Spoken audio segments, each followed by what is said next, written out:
Hi everyone, it's me and welcome back to another video. Thank you so much for tuning in. Emotional manipulation is when someone uses your emotions against you.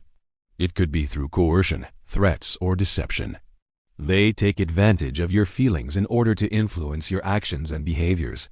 And they usually do this by playing on your deepest fears or desires. This is why it can be very difficult to spot emotional manipulation because it is often done so subtly that we don't even realize what is happening until much later on. Emotional manipulation often leaves us feeling confused, anxious, stressed, or even traumatized. We may start to question ourselves and our own judgment, wondering if we are overreacting or making too big a deal out of nothing. The problem with emotional manipulation is that it erodes our sense of self and it makes us second-guess ourselves. It can also lead to low self-esteem and an increased risk of developing mental health problems such as anxiety and depression. And this is especially true when the emotional manipulation is coming from someone who is supposed to love and care about us, such as a family member, friend, or partner. When someone close to us manipulates our emotions, we may be more likely to forgive them and give them the benefit of the doubt. We may not want to believe that someone we care about would intentionally try to hurt us. But it's important to remember that no one has the right to treat us in a way that makes us feel bad about ourselves. No matter how close our relationship is, if someone is manipulating our emotions, it's important to take a step back and evaluate the situation objectively. Ask yourself if this is really the best way to communicate. Is this person treating you with the respect and dignity that you deserve? If the answer is no, then it may be time to end the relationship. This can be difficult, especially if you have been manipulated for a long time, but it is ultimately the best way to protect yourself. But let's take a closer look at the most common ways that people use emotional manipulation tactics. The first way is by playing on our fears. People will use fear to control us because it is a powerful motivator. When we are afraid, we are much more likely to do whatever it takes to avoid the thing that scares us, even if that means going against our own best interests. For example, a parent might threaten to cut off contact with their child if they don't agree to do something that they don't want to do. Or a partner might threaten to leave if their partner doesn't do what they want them to do. This type of emotional manipulation is wrong and it is harmful. It is never okay for someone to threaten us in order to get us to do what they want. Another way that people use emotional manipulation tactics is by playing on our desires. This is when they offer us something that we want in order to get us to do what they want. For example, a friend might say that they will only spend time with us if we do something that they want us to do. Or a boss might offer us a promotion in exchange for something that we don't want to do. This is also a form of emotional manipulation, and it is just as wrong as using fear to control us. Now that we know a bit more about how emotional manipulation works, let's take a look at some signs that someone may be trying to emotionally manipulate you.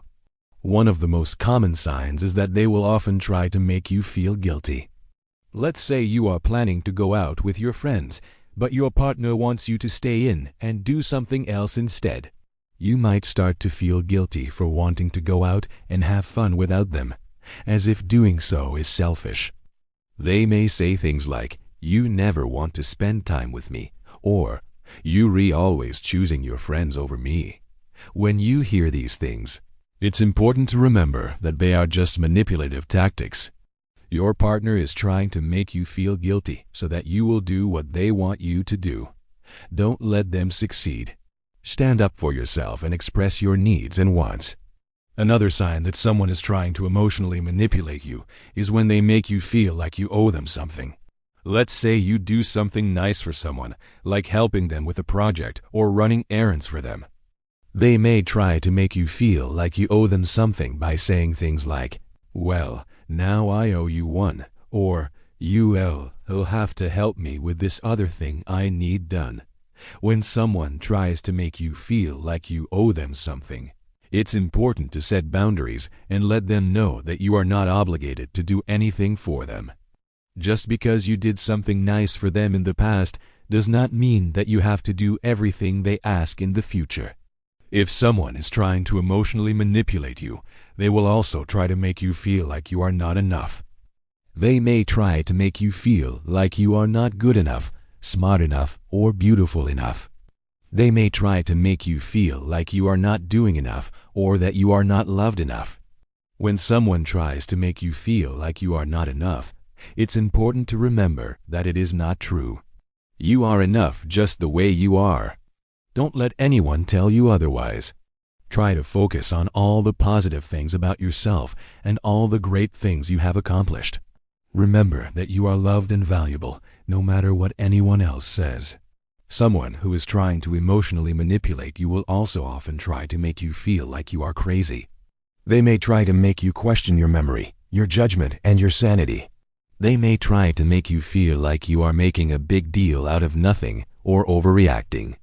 When someone tries to make you feel like you are crazy, it's important to remember that you are not. You know what happened and you know how you feel. Don't let anyone convince you otherwise. Trust yourself and stand up for yourself. Let the person know that you won't be spoken to in that manner. And the last way to tell if someone is trying to emotionally manipulate you is if they make you feel like you are a burden. Let's say you ask your partner for help with something, but they make you feel like you are a burden for asking. They may say things like, "Can't you just do it yourself?" Or, "Why can't you do this?" When someone makes you feel like you are a burden, it's important to set boundaries and let them know that you are not a burden. Asking for help is not a bad thing. It's important to be able to rely on each other and ask for help when we need it.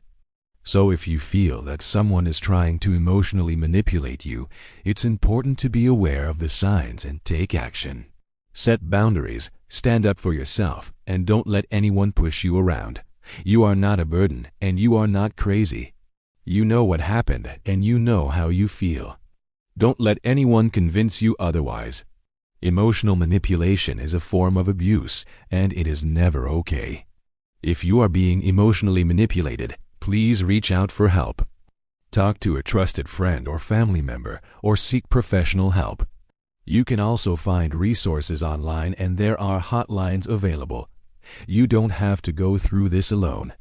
I hope this video has helped you to better understand emotional manipulation and the different ways that it can manifest itself.